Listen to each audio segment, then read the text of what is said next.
टीका भी टीका पढ़ाया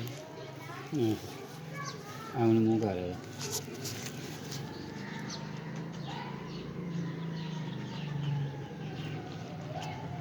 ਲਓ ਜੀ ਕਬੂਤਰ ਫੜਿਆ ਹੁਣ ਇਹਨੂੰ ਸਾਂਭਣ ਲੱਗੇ ਆ, ਪਲਟੀ ਕਰਨ ਲੱਗੇ ਆ। ਕਬੂਤਰ ਜ਼ੋਰ ਲਾ ਕੇ ਆਇਆ। ਕਬੂਤਰ ਚੰਗਾ ਕਿਸੇ ਦਾ ਇਹਨਾਂ ਕਿ ਦੋਸਤ ਭਰਾ ਦਾ, ਚਲੋ ਕੱਲ ਨੂੰ ਲੈਣ ਹੀ ਆ ਜਾਂਦਾ ਕਿਤੇ। ਸਹੀ ਹੈ ਉਹ ਤਾਂ ਕਾਰਵਾਈ ਕਰਾ। ਕਬੂਤਰ ਗਲਤ ਹੋਣਾ ਤੇ ਹੈ ਹੀ ਭਾਜੀ। ਕਬੂਤਰ ਦੇ ਅੰਦਰੋਂ ਨਿਕਲੇ ਨੇ ਦਾਣੇ। ਸਹੀ ਹੈ ਕਬੂਤਰ ਦੇ ਅੰਦਰੋਂ ਨਿਕਲੇ ਨੇ ਦਾਣੇ ਵੀ, ਤੇ ਕਬੂਤਰ ਗਲਤ ਹੋ ਗਿਆ। ਤੁਹਾਨੂੰ ਹੁਣ ਦਾਣੇ ਵਿਖਾਉਂਦੇ ਆ। ਕਬੂਤਰ ਦੇ ਅੰਦਰ ਦਾਣੇ ਬਹੁਤ ਨਿਕਲੇ। ਜੇਠ ਦਾ ਮੌਸਮ ਪਿਆ ਚੱਲਦਾ ਹੈ, ਦੇਖੋ ਦਾਣੇ ਚੈੱਕ ਕਰੋ, ਬਾਜਰੇ ਦੇ ਦਾਣੇ ਨਿਕਲੇ। ਕਬੂਤਰ ਤੇ ਗਲਤ ਹੋਣਾ ਹੀ ਹੋਣਾ ਸੀ। ਸਹੀ ਹੈ ਕਬੂਤਰ ਵੀ ਨਸਲੀ ਹੈ, ਮਾੜਾ ਨਹੀਂ।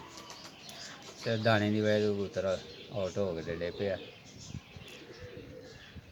ਚੈੱਕ ਕਰੋ ਆਪਣੇ ਆਪ ਦਾ ਕਬੂਤਰ ਨੂੰ ਸਾਂਭ ਲਿਆ ਵੀ ਪੂਰਾ। ਕਬੂਤਰ ਵੀ ਝੋ ਕੇ ਆਇਆ ਪੂਰਾ ਜੀ।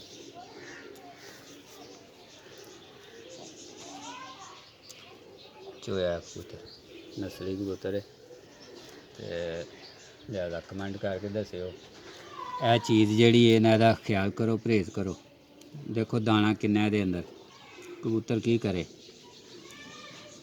ਬਾਜਰਾ ਨਿਕਲਿਆ ਇਹਦੇ ਅੰਦਰ। ਜੇਠ ਦੇ ਵਿੱਚ ਸਵੇਲੇ ਪਲਟੀ ਕਰਕੇ ਕਬੂਤਰ ਫਿਰ ਵਡਾਓ। ਦੂਸਰੇ ਨੰਬਰ 'ਤੇ ਜਦੋਂ ਵਾਪਸੀ ਆਉਂਦਾ ਫਿਰ ਪਲਟੀ ਕਰੋ। ਸ਼ੱਕ ਤੁਹਾਡਾ ਨਿਕਲ ਜਾਏ ਕਿ ਇਹਦੇ ਪੋੜ 'ਚ ਦਾਣਾ ਤਾਂ ਨਹੀਂ ਕਿਤੇ। ਇਹ ਬਾਜਰਾ ਨਿਕਲਿਆ ਇਹਦੇ ਅੰਦਰੋਂ, ਕਾਫੀ ਬਾਜਰਾ ਨਿਕਲਿਆ। ਤੇ ਕੋਸ਼ਿਸ਼ ਕਰਿਆ ਕਰੋ ਸਵੇਲੇ ਵੀ ਪਲਟੀ ਕਰੋ, ਉਧਰੋਂ ਸ਼ਾਮ ਨੂੰ ਵੀ, ਤਾਂ ਕਿ ਕਬੂਤਰ ਤੁਹਾਡੇ ਬਚੇ ਰਹਿਣ। ਇਹ ਬਾਜਰੇ ਦੀ ਵਜ੍ਹਾ ਤੋਂ ਦੇਖੋ, ਇਹ ਬੜਾ ਭਲਵਾਨ ਕਬੂਤਰ ਹੈ, ਸਾਨ ਕਬੂਤਰ ਹੈ। ਡਿੱਗ ਪਿਆ ਲਾਂਬੇ, ਖਰਾਕੇ ਚੜਿਆ ਕਬੂਤਰ ਤੇ ਕਬੂਤਰ ਲੰਮਾ ਪੈ ਗਿਆ। ਬਾਕੀ ਤਿਆਰ ਕਰੋ ਜਿੰਨੀ ਹੋ ਸਕੇ। ਇੱਕ ਵਾਰੀ ਫਿਰ ਪਲਟੀ ਕਰ ਛੜੋ ਇਹਨੂੰ। ਇੱਕ ਮਾਸਾ ਦਾਣਾ ਹੈ ਤੇ ਨਿਕਲ ਜੇ, ਗੋਡੇ ਦੇ ਨਾਲ ਕਾਰਵਾਈ।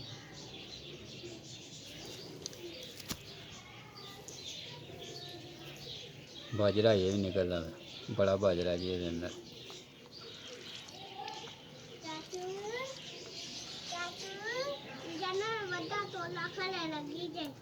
ਅੱਛਾ ਚੱਲ ਬਈ ਬਸ ਕਰ, ਮਾਰੀ ਨਾ ਜਾਓ ਕਿਤੇ। ਜ਼ਿਆਤੀ ਹੈ ਜੀ, ਜ਼ਿਆਤੀ ਹੈ। ਚੈੱਕ ਕਰੋ। ਮਿਹਰਬਾਨੀ ਜੇ ਕਬੂਤਰਾਂ ਦਾ ਖਿਆਲ ਕਰੋ। ਬੜੇ ਬੜੇ ਚੰਗੇ ਕਬੂਤਰ ਹੁੰਦੇ ਜਿਹੜੇ ਤੁਸੀਂ ਜ਼ਾਇਆ ਕਰ ਲੈਂਦੇ ਹੋ। ਇੰਨੀ ਕਬੂਤਰ ਹੋਸ਼ ਨਹੀਂ ਫੜਦਾ ਪਿਆ ਇੰਨਾ ਕਿ ਜਿਹੜਾ ਨਾ ਆਊਟ ਹੋ ਗਿਆ।